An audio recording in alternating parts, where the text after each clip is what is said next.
Europe 1914. The world was thriving. Due to the Industrial Revolution, many countries have modernized. The age of machines.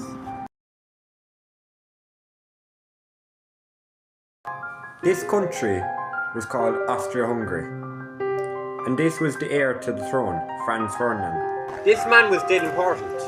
Of course, by which I mean he was only important when he was dead, like everyone else here. The leader of Germany was this man, Kaiser Wilhelm, and he was cousins with this man, Tsar Nicholas. Tsar Nicholas was the last Tsar of Russia. I'll talk about that later. They were also cousins with King George V of England, this three of them together. Previously, Austria took land from Bosnia because, why not? This cunt, Gavrilo Princip, got autic about it and tried to kill Franz Ferdinand. His plan was to throw a bomb.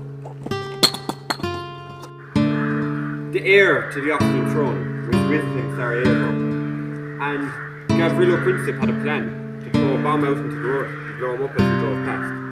Of course, the bomb missed and blew up some guards behind him. That pissed him off.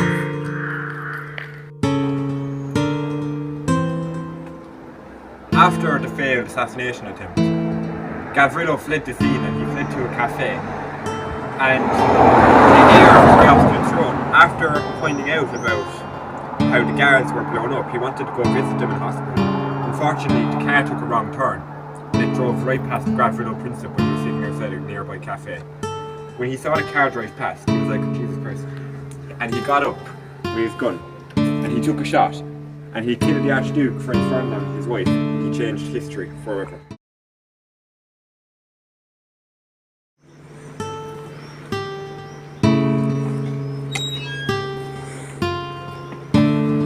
After Gavrilo Princip assassinated the Archduke of Austria, Franz Ferdinand, Austria sent Serbia an ultimatum. Either they pay a ridiculous amount of money or something, or give up land, I can't remember, or they get invaded. Serbia practically told Austria to go fuck themselves.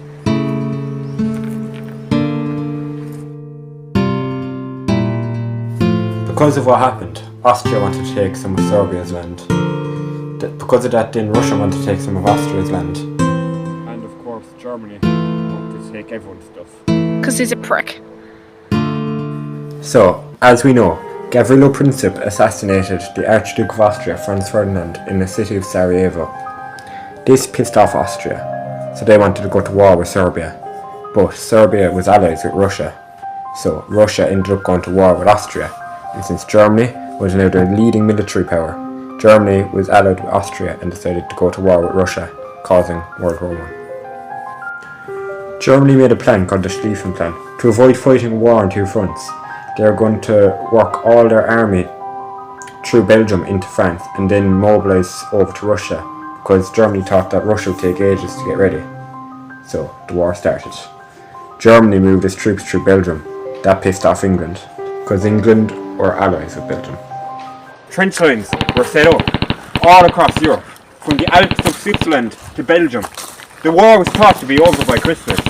Unfortunately, it was not. During Christmas 1914, the guns fell silent along the trenches. The English stepped out of their trenches and the Germans stepped out of their trenches. And they played a game of soccer. It's nice to think that even in times of war, men will divide themselves into two groups and try to bait one another. It's a sobering thought, which would have been useful because most of them were fucking langers. Come 1918, many of Europe's men were dead and a treaty was signed. Austria-Hungary was broken up into many different countries, and Germany lost some old historic Prussian lands to a new country called Poland. Everybody loved Poland, it's like they just wanted to gobble it up or something. So, to summarise the last few things that happened. In 1918 the war ended. Germany lost land, and France got the land from Germany, and all that happened. Austria was broken up. During War One, Germany took this much off Russia in the blue. The leader of Russia during the war was Tsar Nicholas, and he was all thinking about World War One, of course. Not to mention that the leader of the opposing country that he was fighting, Germany, was his cousin, Kaiser Wilhelm II.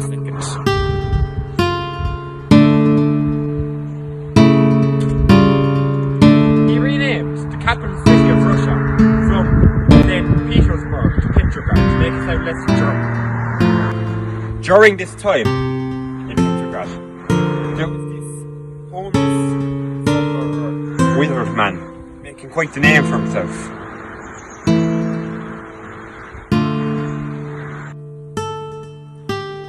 His name was Rasputin, and he was a man that many thought to be a wizard or a witch or have magical powers. Many people thought this, including Tsar.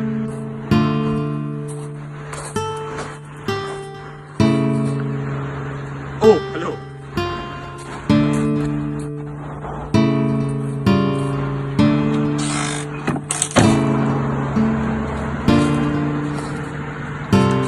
Tsar invited Rasputin to come live with him in his palace, as he slowly became obsessed with the idea of having his Rasputin around. During this time, a certain man called Vladimir John Lenin wanted to start a revolution. Lenin was pissed off about the way the country and the war was being run. So much so that he made a deal with the Germans that, because he was staying in Switzerland at the time, or in Europe, or somewhere anyway, that if he were to cause a revolution, he would pull out of the war. And that's when he started to try to create. The Tsar was also sick of the way the country and the war was being run. And he decided to go out and to the front lines of World War One, leaving his German wife and Rasputin in charge of the country. He left his German wife in charge of Russia while he left to go fight the Germans. Vladimir John Lenin was sick to death at this point of all of the fucking shit. So he decided to take over the country once and finally for all. And if you want to know about how he did that, you can fuck off, because I'm not getting into it. Now, Vladimir Lenin has taken over Russia, and Tsar and his family, the Romanov family, has been captured. There was a civil war and a famine and all that type of shit, but I'm not going to get into that, because I just do not have the mental energy.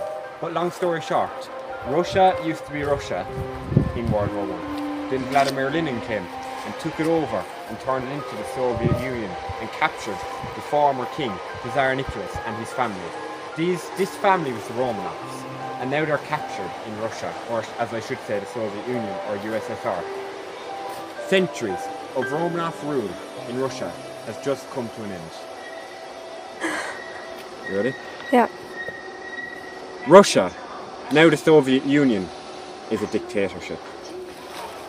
Lenin now runs the country with an iron fist. After the death of the Tsar and his family, things only went downhill for Russia. Because nowadays, when you think of the Soviet Union or communism in general, you think of the Cold War, you think of McDonald's being taken over Russia and all that bullshit. But back then, it was seen as a beacon of hope for the Russian people. But that would be short-lived, unfortunately, as Lenin had a couple of strokes and then he passed away. Just before he died, he asked one of his advisors, make sure to tell the people that's in charge of giving people jobs not to let Joseph Stalin become the next leader of the country. Unfortunately, the person in charge of giving people jobs was Joseph Stalin.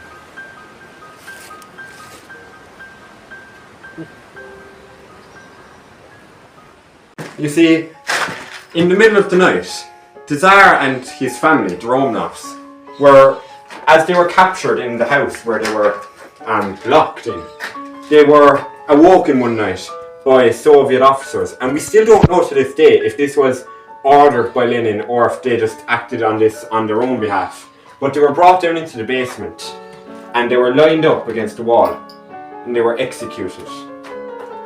Tsar, his wife and his children were all murdered in the basement. And this, by my standards, marks the end of the Russian Empire and Romanov rule.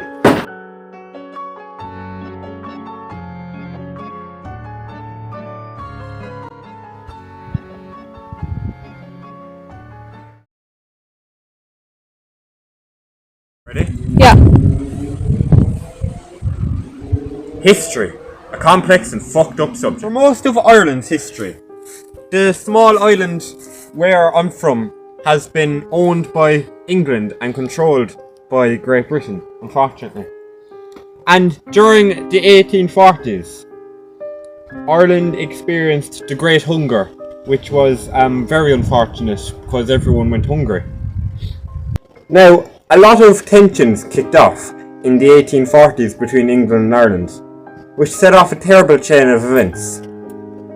Are you ready? Let's go. In the 1840s, and for much of Ireland's history, Ireland has been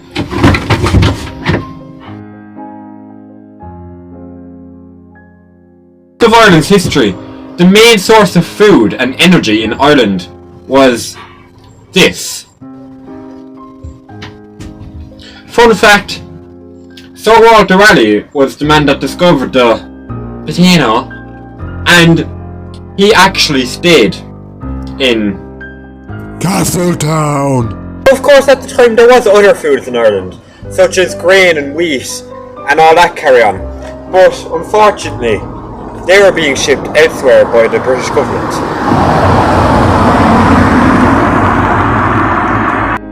The British government has failed Ireland for a good few years in the 1840s. The crops of Ireland have failed. The spuds were infected with blight and turned black into ugly little mush black rot. And they're not indeed, because the British, as I said numerous times before, but I probably have to say it again, kept sending Ireland's other food over to England to feed them fucking selves. So basically, imagine this. Imagine your house is on fire, and I light it on fire and I take you out of it. There you go. Due to Britain's lack of help to Ireland during the famine, no other countries helped Ireland except for a Native American tribe in America who sent Ireland a lot of money and supplies during the famine. And in response to that, the Irish have set up a monument in Ireland to commemorate them for what they've done.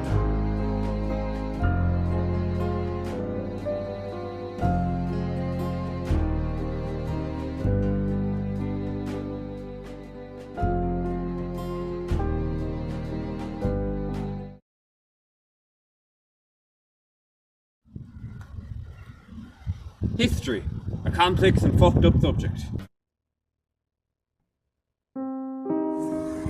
During April 1916, the Irish Republicans planned to launch a rebellion against the British government to hopefully secure an Irish free independent nation, because obviously we want that.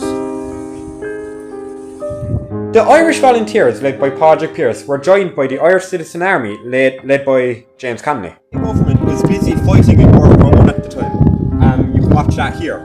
But so that was the perfect time for the Irish Republicans to, on Easter Monday of 1916, of course, to do their rebellion.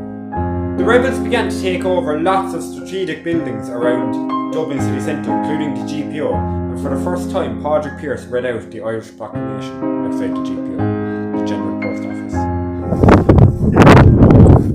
Conduct the hearing. The Provisional Government of the Irish Republic. To the people of Ireland, Irish men and Irish women, in the name of God and of the dead generations, from which he draws her old tradition of nationhood. Ireland, thus summons her children to her flag and strikes for her freedom. Having organised and trained her manhood through her secret revolutionary organisations, the Irish Republican Brotherhood, and through her own open military organisation, the Irish Volunteers and the Irish Citizen Army.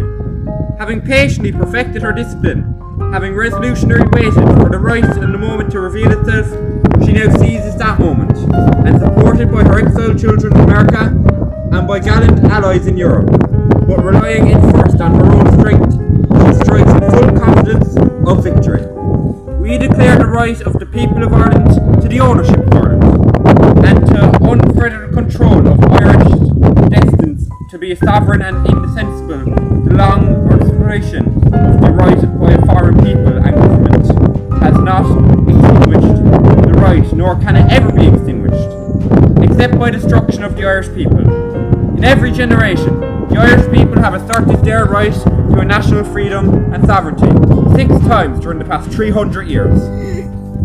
They have asserted it in arms, standing on the fundamental right and again, asserting in arms in the face of the world. We hereby proclaim the Irish Republic as a sovereign and independent state, and we pledge our lives, and to the lives of our comrades in arms, to the cause of its freedom, of its welfare, and of its exaltation among the nations.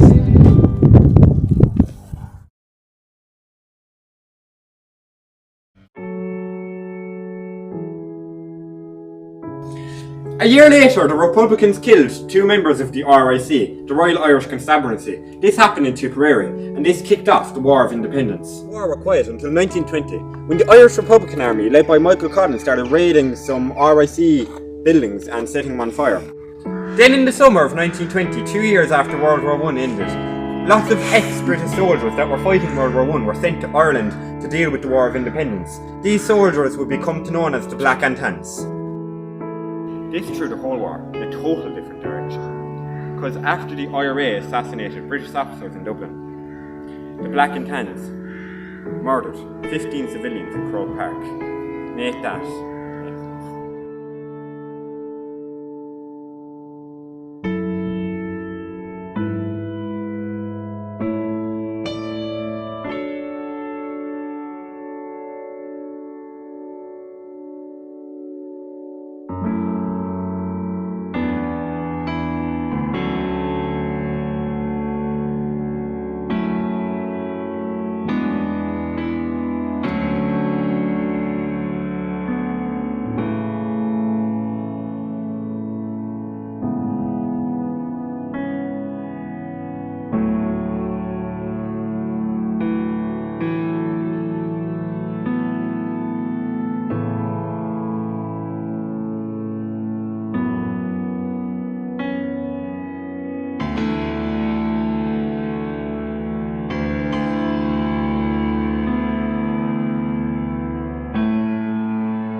By the end of 1921, the Brits realised that they can't beat the Irish. 26 of Ireland's 32 counties got independence, and the remaining 6 counties suffer with a form of personality disorder and still remain British to this day.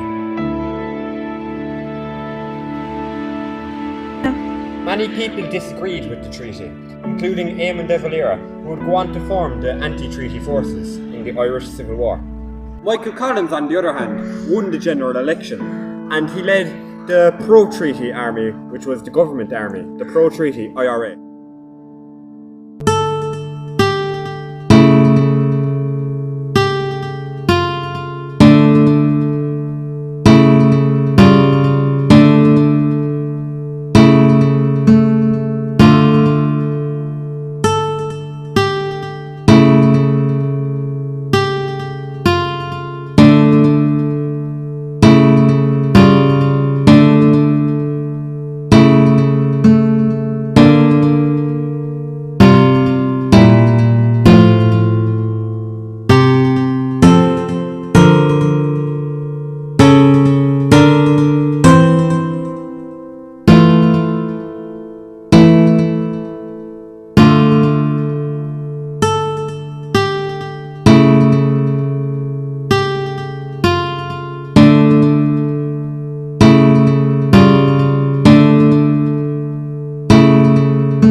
bail and law on the 22nd of August 1922. He was aged just 31.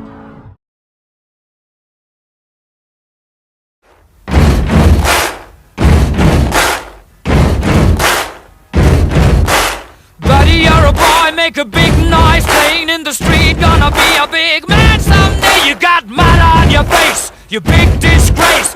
Kicking your can all over the place, singing, we will rock you. This is Adolf Hitler. He lived in Austro-Hungary prior to World War I, where he was a struggling artist. But this would all change after World War I, when he joined the army to fight in the war. And if you don't know how that war went, you can watch our video on it. Anyway, Germany and Austria lost World War I. And as a result of the Treaty of Versailles, Germany had to give up most of their army and most of their land over to the Allies.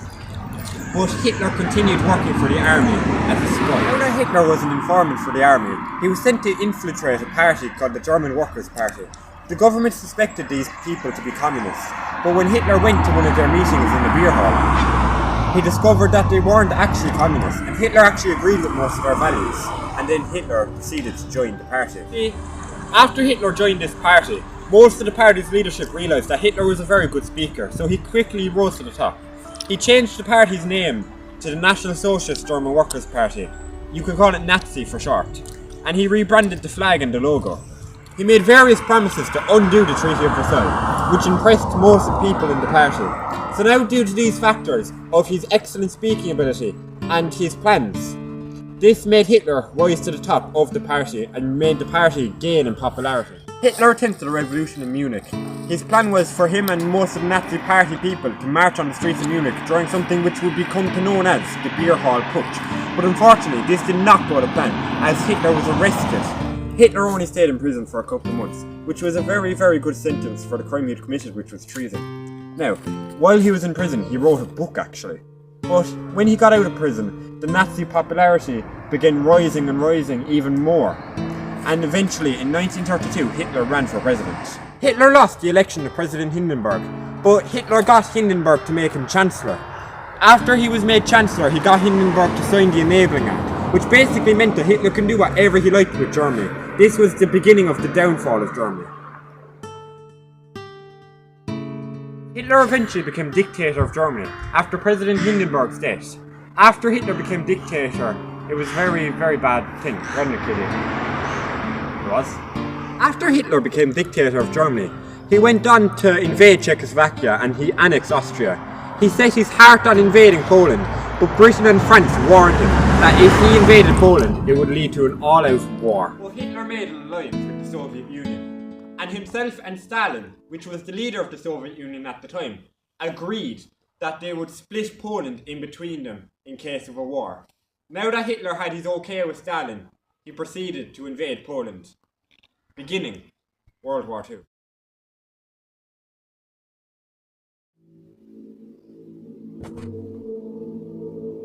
This man is Adolf Hitler. You may have heard of him, you may have not.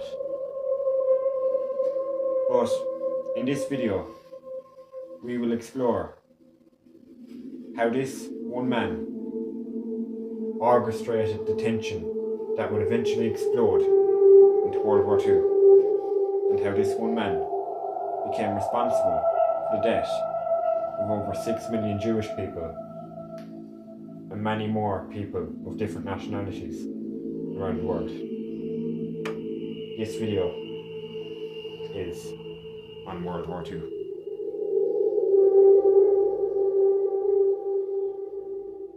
On the 1st of September 1932, Hitler, along with Stalin, invaded Poland. The Polish fought hard, but they were no match for Hitler and Stalin pushing down on them from both sides. Due to Germany's defeat in World War I, most people thought that they would lose the war again, but unfortunately for everyone, they were wrong. Hitler wanted to secure iron ore from Norway, because he knew that Britain and France were taking the iron ore out of Norway. So Hitler invaded Denmark and then invaded Norway. Make that make sense. Because Britain, Poland and France were allies, after Germany invaded Poland, Britain and France declared war on Germany. So then Germany quickly invaded France, which shocked everyone.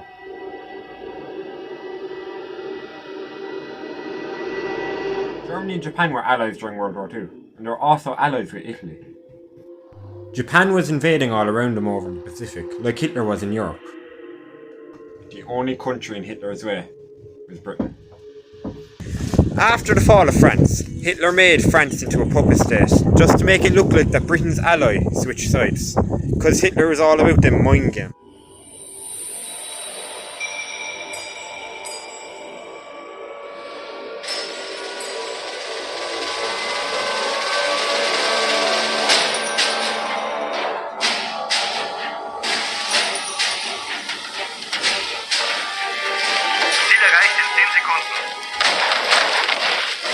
He also began the Blitz, flying planes over Britain and dropping bombs on their most biggest cities to fuck them up. He bombed lots of cities, including London and Liverpool. But then Japan shocked the whole world by invading Pearl Harbor in America, causing more fucking drama again. And to make it all better, Hitler just launched the biggest ground invasion in history when he invaded Soviet Russia.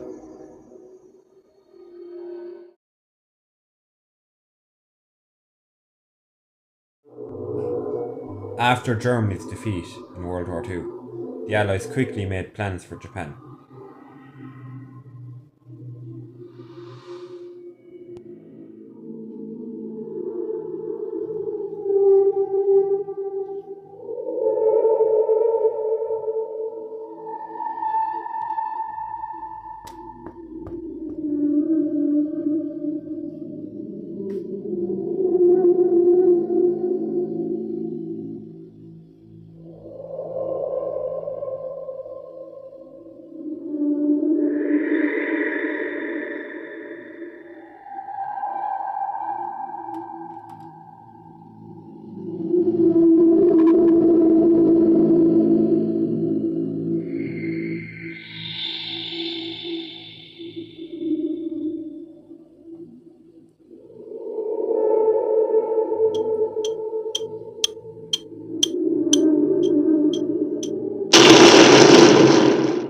The USA, along with the help of many Nazi scientists, created the first atomic bomb and they dropped it on Japan in two cities, Hiroshima and Nagasaki, ending World War II.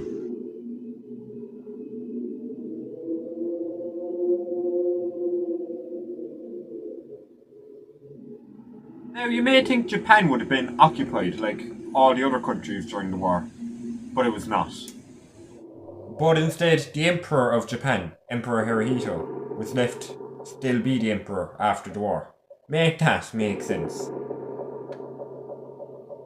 After Hitler defeated the Nazis by killing their leader, the Allies divided Germany up into 4 occupied zones. Berlin was fully inside of the Soviet zone. Even though Berlin was inside the Soviet zone, it was split up as well.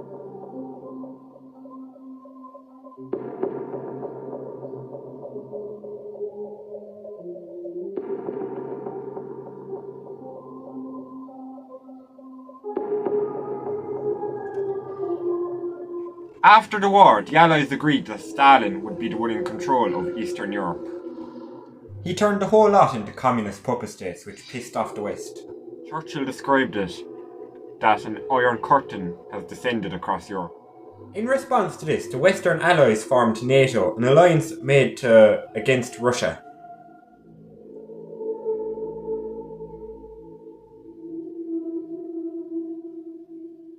Now around this time, about in 1950, 5 years after World War II ended, the Western Allies in the west side of Germany all united, forming West Germany, while the Eastern Soviet sector became East Germany. Many East Berliners were going over to the West for better lives, so Stalin, in anger, announced a blockade of supplies into East Berlin. And in response, the West just began flying the supplies in all fairness. This pissed off Stalin so much. Then he died.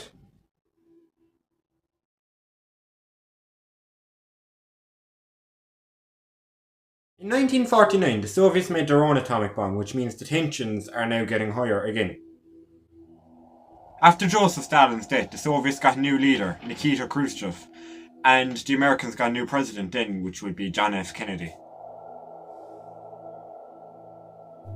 Around this time, the Soviets began to build a wall around their side of Berlin, East Berlin, and this would become known as the Berlin Wall. John F. Kennedy famously said that democracy may not be perfect, but they never had to build a wall to keep their people into their country, to keep their people from leaving them.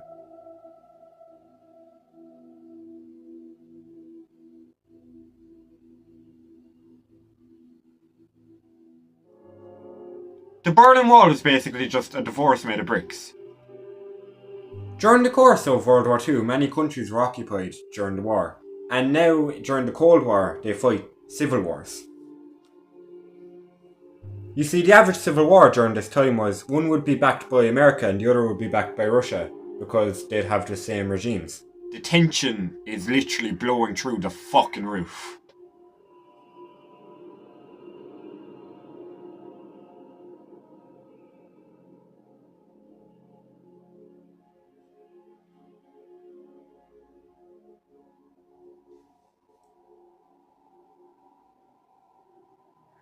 The Soviets placed missiles in Cuba, aimed at America. Starting again. You see, Cuba allowed Russia to place the missiles in Cuba because Russia and Cuba were both communists. A lot of Soviets were inside of a submarine going around America when they got a signal, and they thought that they mistook the signal that America was attacking them. 2 of the 3 Soviets on board the submarine gave the okay to launch, but the third fella, this man, he disagreed to launch it, and he inevitably saved the world. This went on for years. Imagine that this jar represents the unity of the Soviet Union, and all these rocks that I'm putting into it represent the different Soviet states, such as Russia, Ukraine, Belarus, all them sort of things. And now this jar full of rocks represents the Soviet Union itself. Now let's imagine that it's 1991. The Soviet Union has just collapsed.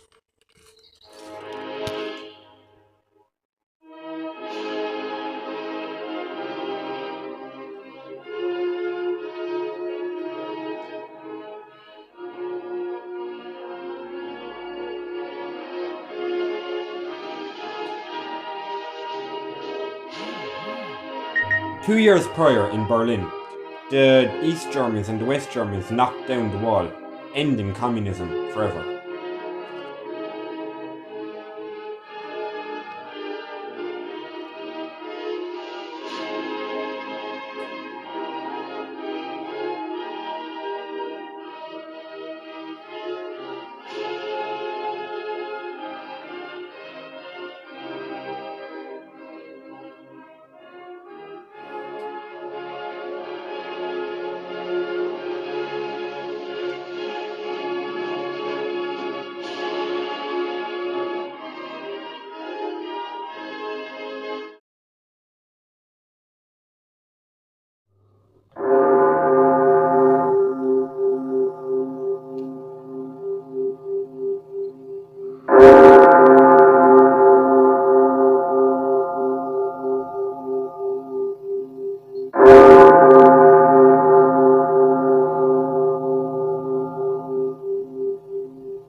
The year is 1650, and Oliver Cromwell is invading Ireland.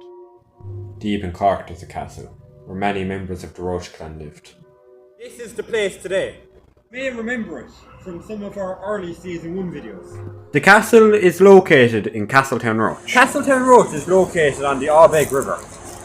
The first historical records of this town come from the late 13th century, when the Anglo-Norman French family of Roche built a fortress here. The Roach name comes from their ancestors, who built a castle on a rock and became known as De la Roche, and that eventually became Roach. It is from this that is where Castletown Roach gets its name. Roaches occupied this area in the 1200s roughly, and they made this castle. Fast forward to 1650 and Oliver Cromwell has landed troops back in Ireland. During this time, the current occupants of the castle were Maurice Roach and, of course, his wife, Ellen Roach. The Cromwellian army was based at this field, right at the base of the Roach castle, preparing to attack. During this time, Maurice Roach was away from the castle, leaving his wife, Ellen, to defend. The Cromwellian troops were down there at the campfield, where I was earlier, when they began to attack the castle with cannons. This war would last a really long time, because Ellen Roach just would not surrender to the invading Cromwellian troops. The Cromwells did everything that they could to drive the Roaches out of the castle, but they just kept fighting. Cromwell himself wasn't at the attack, because he's a pussy. During the night they would bang on drums and make as much noise as they could to stop Ellen Roach from sleeping. Make that make sense.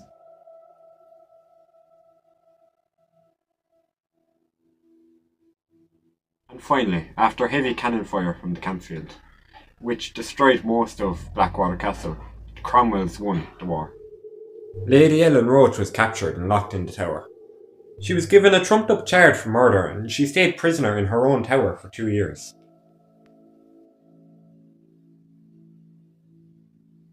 When Maurice Roach returned after Ellen Roach's death, he was outlawed along with many other Roaches from North Cork. He died in poverty in 1670, and after this the reign of the Roaches in Ireland was mostly come to an end. And it also marks the end of my history show. Tonight, I'm gonna have myself a real good time. I feel alive,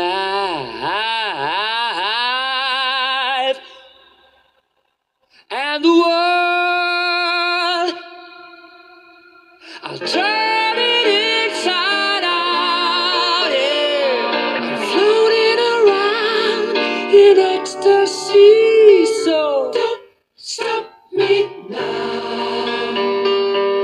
Don't stop me, 'cause I'm having a good time, having a good time. I'm a shooting star leaping through the sky like a tiger, defying the laws of gravity. I'm a racing car passing by like Lady Godiva.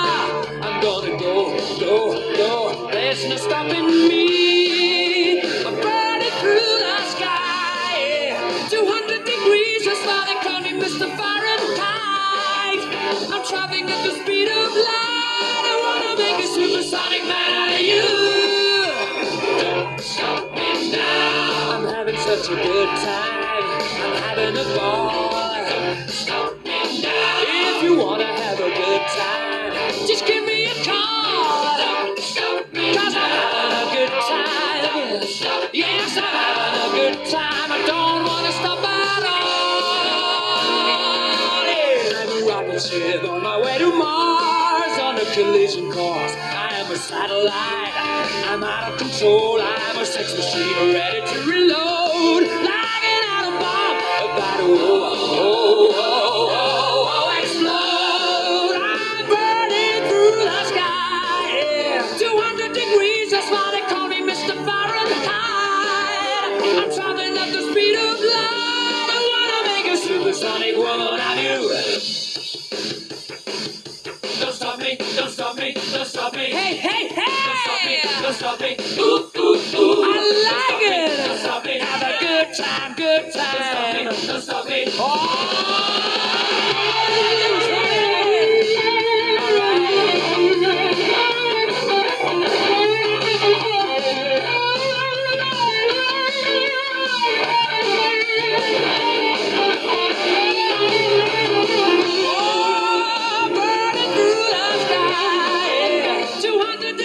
That's why they call me Mr. Fahrenheit. I'm traveling at the speed of light. I wanna make a supersonic man out of you.